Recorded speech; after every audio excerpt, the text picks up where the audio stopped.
Hello दोस्तों, स्वागत है आपका अपने यूट्यूब चैनल स्टडी अड्डा के जीके के चैनल पर। आज हम इस वीडियो में संविधान के महत्वपूर्ण प्रश्न कवर करने वाले हैं, तो वीडियो को ध्यान से और पूरा देखना ना भूलिएगा। तो बिना देरी के करते हैं वीडियो को स्टार्ट। आपका पहला क्वेश्चन है, भारतीय संविधान सभा की संघीय शक्ति के समिति के जो अध्यक्ष थे वे कौन थे? आपके ऑप्शन है ए सरदार वल्लभ भाई पटेल, बी डॉक्टर भीमराव अंबेडकर, सी आनंदी कृष्ण स्वामी अय्यर या डी पंडित जवाहरलाल नेहरू। तो कौन थे? तो आपका सही जवाब हो जाएगा ऑप्शन डी पंडित जवाहरलाल नेहरू। भारतीय संविधान की जो संघीय शक्ति समिति थी, जो संघीय शक्ति समिति थी, उसके अध्यक्ष कौन थे? पंडित जवाहरलाल नेहरू थे। आज के जो क्वेश्चन है वे सारे सेलेक्टेड हैं, जो आपको एग्जाम की दृष्टि से बहुत ही महत्वपूर्ण हो सकते हैं, तो वीडियो को पूरा और ध्यान से देखना ना भूलिएगा। आपका अगला क्वेश्चन है, भारतीय संविधान सभा के प्रारूप समिति के अध्यक्ष कौन थे? भारतीय संविधान सभा के प्रारूप समिति के अध्यक्ष कौन थे? आपका ऑप्शन है ए डॉक्टर राजेंद्र प्रसाद, बी जवाहरलाल नेहरू, सी डॉक्टर भीमराव अंबेडकर या डी पुरुषोत्तम दास टंडन। तो कौन थे? तो आपका सही जवाब क्या हो जाएगा? ऑप्शन सी आपका सही जवाब हो जाएगा। भारतीय संविधान की जो प्रारूप समिति थी उसके अध्यक्ष डॉक्टर भीमराव अंबेडकर थे, तो ऑप्शन सी आपका करेक्ट जवाब हो जाएगा। आपका अगला क्वेश्चन है, संविधान सभा में सभी निर्णय किस आधार पर लिए गए? जो संविधान सभा थी उसमें सभी निर्णय किस आधार पर लिए गए थे? तो आपके ऑप्शन है ए एकता और अखंडता के आधार पर, बी बहुमत के आधार पर, सी सर्वसम्मति के आधार पर या सहमति और समायोजन के आधार पर। तो किस आधार पर लिए गए थे? तो आपका करेक्ट जवाब क्या हो जाएगा? ऑप्शन डी आपका करेक्ट जवाब हो जाएगा। सहमति और समायोजन के आधार पर संविधान सभा में सभी निर्णय लिए गए थे। तो क्वेश्चन नंबर 3 आपका एग्जाम की दृष्टि से बहुत ही महत्वपूर्ण क्वेश्चन बनकर आता है, इस क्वेश्चन को आप नोट कर लेंगे। आपका अगला क्वेश्चन है, क्वेश्चन नंबर 4 आपका महत्वपूर्ण क्वेश्चन है कि भारतीय संविधान सभा में महिला सदस्यों की संख्या कुल कितनी थी? जो भारतीय संविधान सभा थी उसमें महिला सदस्यों की संख्या कुल कितनी थी? आपके ऑप्शन थे ए 10, बी 12, सी 13 या डी 15। तो कितनी थी? तो जल्दी से जल्दी कमेंट बॉक्स में बताओ। तो आपका करेक्ट जवाब क्या हो जाएगा? ऑप्शन डी आपका करेक्ट जवाब हो जाएगा 15। भारतीय संविधान सभा में जो महिला सदस्यों की संख्या थी तो कितनी थी? 15 सदस्य थी। आपका अगला क्वेश्चन है, क्वेश्चन नंबर 5 महत्वपूर्ण क्वेश्चन है कि संविधान निर्मात्री सभा में झंडा समिति के अध्यक्ष कौन थे? जो संविधान निर्मात्री में झंडा समिति के अध्यक्ष कौन थे? आपके ऑप्शन है ए जेबी कृपलानी, बी डॉक्टर राजेंद्र प्रसाद, सी डॉक्टर BR अम्बेडकर या डी पंडित जवाहरलाल नेहरू। तो कौन थे? तो क्वेश्चन नंबर 5 आपका एग्जाम की दृष्टि से महत्वपूर्ण क्वेश्चन है, जो आपको एग्जाम में पूछा जा सकता है। तो कौन थे? जो झंडा समिति के अध्यक्ष थे वह कौन थे? डॉक्टर राजेंद्र प्रसाद थे। तो ऑप्शन बी आपका करेक्ट जवाब हो जाएगा। इस क्वेश्चन को भी आप नोट कर लेंगे, आपके एग्जाम की दृष्टि से महत्वपूर्ण क्वेश्चन है। आपका अगला क्वेश्चन है, भारतीय संविधान में सम्मानित किस भाषा के लिए 2011 में ज्ञानपीठ पुरस्कार नहीं दिया गया था? किस भाषा को ज्ञानपीठ पुरस्कार नहीं दिया गया था? आपके ऑप्शन है ए मराठी को, बी सिंधी भाषा को, सी हिंदी भाषा को या डी गुजराती भाषा को। तो किस भाषा को ज्ञानपीठ पुरस्कार 2011 में नहीं दिया गया था? तो आपका सही जवाब क्या हो जाएगा? ऑप्शन बी आपका सही जवाब हो जाएगा। किसे? सिंधी भाषा को। सिंधी भाषा को भारतीय संविधान में सम्मानित जो सम्मिलित भाषा थी 2011 में ज्ञानपीठ पुरस्कार से सम्मानित नहीं किया गया था। आपका अगला क्वेश्चन है, क्वेश्चन नंबर 7 बहुत ही महत्वपूर्ण क्वेश्चन होने वाला है, अब तक का सबसे महत्वपूर्ण क्वेश्चन मानिए क्वेश्चन नंबर 7। भारतीय संविधान में 9वीं अनुसूची में किसका जिक्र है? भारतीय संविधान में 9वीं अनुसूची किससे संबंधित है? तो किससे संबंधित है? आपके ऑप्शन है ए प्रथम संशोधन द्वारा, बी 8वें संशोधन द्वारा, सी 9वें संशोधन द्वारा या 42वें संविधान संशोधन द्वारा। इस क्वेश्चन का मतलब है कि भारतीय संविधान में 9वीं अनुसूची किस संविधान संशोधन द्वारा जोड़ी गई थी? तो किस संविधान संशोधन द्वारा जोड़ी गई थी? तो आपका करेक्ट जवाब हो जाएगा प्रथम संविधान द्वारा। प्रथम संविधान संशोधन द्वारा भारतीय संविधान में 9वीं अनुसूची जोड़ी गई थी। तो ऑप्शन ए आपका करेक्ट जवाब हो जाएगा। आपका अगला क्वेश्चन है कि संविधान पांडुलेखन समिति के अध्यक्ष कौन थे? तो महत्वपूर्ण क्वेश्चन है, क्वेश्चन नंबर 8। इस क्वेश्चन को मैं स्टार करूंगा। इस क्वेश्चन को आप नोट कर सकते हैं, एग्जाम के लिए आपसे यह क्वेश्चन पूछा जा सकता है कि पांडुलेखन समिति के निम्नलिखित में से सदस्य कौन नहीं था? कौन नहीं था? आपके ऑप्शन है ए मोहम्मद सदाउल्ला, बी के एम मुंशी, सी के अय्यर या पंडित जवाहरलाल नेहरू। तो कौन नहीं थे? तो आपका करेक्ट जवाब क्या हो जाएगा? ऑप्शन डी आपका करेक्ट जवाब हो जाएगा पंडित जवाहरलाल नेहरू। पंडित जवाहरलाल नेहरू किसके?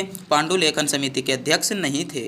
आपका अगला क्वेश्चन है, किस दिन से संविधान सभा का अंतराकालीन संसद में के रूप में अभिव्यक्त हुआ था? आपके ऑप्शन है ए 24 जनवरी 1950 को, बी 25 जनवरी 1950 को, सी 26 जनवरी 1950 को, या डी 18 जनवरी 1950 को। तो आपका सही जवाब क्या हो जाएगा?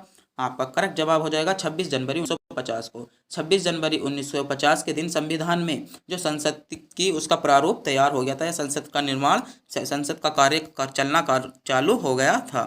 आपका अगला क्वेश्चन है, संविधान सभा की प्रस्तावना पर किस क्रांति का प्रभाव नहीं डाला मतलब किस क्रांति का प्रभाव नहीं पड़ा था? आपके ऑप्शन है, ए फ्रांसीसी क्रांति जो 1789 में हुई थी, बी अमेरिकी क्रांति जो 1776 में हुई थी, सी बेलोविक क्रांति जो 1917 में हुई थी, या डी चीन की क्रांति जो 1912 में हुई थी।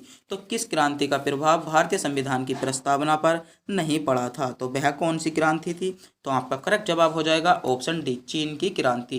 चीन की क्रांति जो 1912 में हुई थी, किसमें हुई थी? 1912 में हुई थी। भारतीय संविधान में प्रभाव नहीं डाला था। तो क्वेश्चन नंबर 10 आपका एग्जाम की दृष्टि से बहुत ही महत्वपूर्ण क्वेश्चन होने वाला है। इस क्वेश्चन का आप स्क्रीनशॉट भी ले सकते हो, या इस क्वेश्चन को आप नोट भी कर सकते हो। आपका अगला क्वेश्चन है, भारत के संविधान का निर्माता किसे माना जाता है? भारत के संविधान का निर्माता किसे माना जाता है? आपके ऑप्शन है, ए महावीर बोसोरी महात्मा गांधी को, बी आर अम्बेडकर को, सी पंडित जवाहरलाल नेहरू को, या बी एन राव को। तो भारतीय संविधान का निर्माता किसे माना जाता है? तो भारतीय संविधान का निर्माता किसे माना जाता है? तो ऑप्शन बी आपका करेक्ट जवाब हो जाएगा, डॉक्टर भीमराव अम्बेडकर को भारतीय संविधान का निर्माता माना जाता है। आपका अगला क्वेश्चन है, उच्च न्यायालय में संविधान के मूल ढांचे का सिद्धांत किस वाद में प्रतिपादित किया गया था? तो किस वाद में प्रतिपादित किया गया था? आपके ऑप्शन है, बलवंत राय मेहता समिति बनाम पंजाब राज्य, सी अशोक मेहता बनाम केरल राज्य, या डी केशवनाथ भारतीय बनाम केरल राज्य, या इनमें से कोई नहीं। तो क्वेश्चन नंबर 12 आपका एग्जाम की दृष्टि से महत्वपूर्ण क्वेश्चन होने वाला है, और इस वीडियो का भी सबसे महत्वपूर्ण क्वेश्चन है क्वेश्चन नंबर 12। तो आपका करेक्ट जवाब क्या हो जाएगा? ऑप्शन सी आपका करेक्ट जवाब हो जाएगा, केशवानंद भारती बनाम केरल राज्य के विरुद्ध हुआ था। तो क्वेश्चन नंबर 12 को भी आप नोट कर सकते हैं।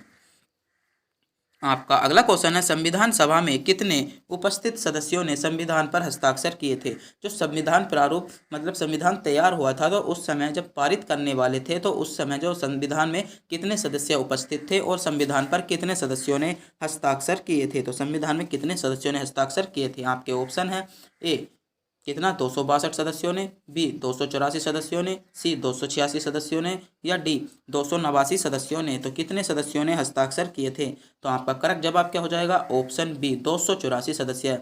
जब संविधान रूप तैयार हुआ था, या संविधान को पूर्णतः लागू करने के लिए संविधान पर जब हस्ताक्षर किए थे, तो 284 सदस्यों ने किए थे।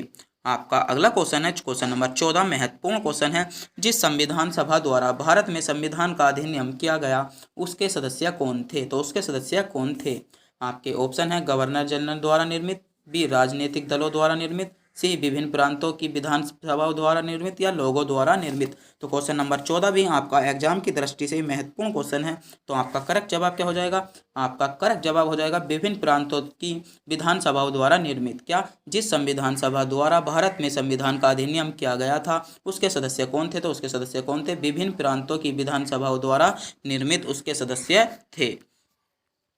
आपका अगला क्वेश्चन है क्वेश्चन नंबर 15 महत्वपूर्ण क्वेश्चन है, संविधान के किस भाग में संविधान संशोधन की प्रक्रिया का उल्लेख है? संविधान के किस भाग में संविधान की संशोधन की प्रक्रिया का उल्लेख है? आपके ऑप्शन है, ए भाग 3 में, बी भाग 4 या भाग सेक्शन 4 में, सी भाग 20 में, या भाग 21 में। तो किस भाग में भारतीय संविधान में संशोधन की प्रक्रिया का वर्णन है? तो किस में है? तो आपका करेक्ट जवाब क्या हो जाएगा? और भाग 20 में। भाग 20 में भारतीय संविधान में संशोधन की प्रक्रिया का वर्णन दिया गया है। आपका अगला क्वेश्चन है, संविधान सभा के उद्देश्य प्रस्ताव किसने प्रस्तुत किया था? प्रस्ताव किसने प्रस्तुत किया था? आपके ऑप्शन है, ए सच्चिदानंद सिन्हा ने, बी पंडित जवाहरलाल नेहरू ने, सी बी आर अम्बेडकर ने, या डी आचार्य बी कृपलानी ने। तो किसने तैयार किया था? तो आपका करेक्ट जवाब हो जाएगा ऑप्शन बी पंडित जवाहरलाल नेहरू ने। पंडित जवाहरलाल नेहरू ने संविधान सभा में उद्देश्य प्रस्ताव प्रस्तुत किया था। आपका अगला क्वेश्चन है, दल बदल के आधार पर निर्वाचित सदस्यों की अयोग्य संबंधी विवरण संविधान के किस अनुसूची में दिया गया है। जो दल बदल से संबंधित अनुसूची है वह किस अनुसूची में दिया गया है। आपके ऑप्शन है ए अनुसूची 8 में, बी अनुसूची 9 में, सी अनुसूची 10 में या 11 अनुसूची 11 में। तो किस में दिया गया है, तो आपका करेक्ट जवाब हो जाएगा ऑप्शन सी अनुसूची 10 में। अनुसूची 10 में दल बदल के कानून से संबंधित अधिकार दिए गए हैं। आपका अगला क्वेश्चन है क्वेश्चन नंबर 18, महत्वपूर्ण क्वेश्चन होने वाला है। भारत के लिए संविधान सभा के रचना हेतु संविधान सभा का विचार निम्नलिखित में से सबसे पहले किसने प्रस्तुत किया था। तो सबसे पहले निम्नलिखित में से जो संविधान सभा का रचना के हेतु संविधान का विचार प्रस्तुत किया था वह कौन थे। आपके ऑप्शन है ए स्वराज पार्टी 1924 में, बी कांग्रेस पार्टी 1936 में, सी मुस्लिम लीग ने 1942 में या डी सर्वदल सम्मेलन ने 1946 में। तो इनमें से किसने किया था। तो इन डेटों को भी आप ध्यान रखेंगे। इन्हीं की डेट, स्वराज पार्टी की डेट दी, कांग्रेस पार्टी की, मुस्लिम लीग की और सर्वदल सम्मानित। तो इनमें से हमारा क्वेश्चन यह नहीं है। हमारा क्वेश्चन है कि भारत के लिए संविधान सभा के रचना हेतु संविधान सभा में सर्वप्रथम विचार किसने दिया था। तो सर्वप्रथम विचार किसने दिया था, तो ऑप्शन ए आपका करेक्ट जवाब हो जाएगा स्वराज पार्टी 1924 में। स्वराज पार्टी 1924 में संविधान की रचना का प्रथम बार विचार आया था। आपका अगला क्वेश्चन है क्वेश्चन नंबर 19, महत्वपूर्ण क्वेश्चन है। महाराष्ट्र में लोकसभा सीटों की संख्या कितनी है। महाराष्ट्र में लोकसभा सीटों की संख्या कितनी है। आपके ऑप्शन है ए 42, बी 34, सी 48 या डी 40। तो कितनी है, तो आपका करेक्ट जवाब क्या हो जाएगा, ऑप्शन सी आपका करेक्ट जवाब हो जाएगा 48। महाराष्ट्र में लोकसभा सीटों की जो संख्या है 48 है। और यूपी की बात कर लें तो यूपी में कितनी है, तो यूपी में 80 सीटें हैं। कितनी सीटें हैं, यूपी में 80 सीटें हैं, 80 सीटें हैं। और जो लोकसभा की सर्वाधिक सीटें कहाँ पर हैं, यूपी में ही हैं। उत्तर प्रदेश में लोकसभा की सर्वाधिक सीटें हैं। आपका आज की वीडियो का अंतिम क्वेश्चन है और महत्वपूर्ण क्वेश्चन है कि संविधान सभा अंतिम रूप से किस दिन पारित हुई थी या आखिरी बार मिली। कि संविधान सभा अंतिम रूप से किस दिन आखिरी बार मिली।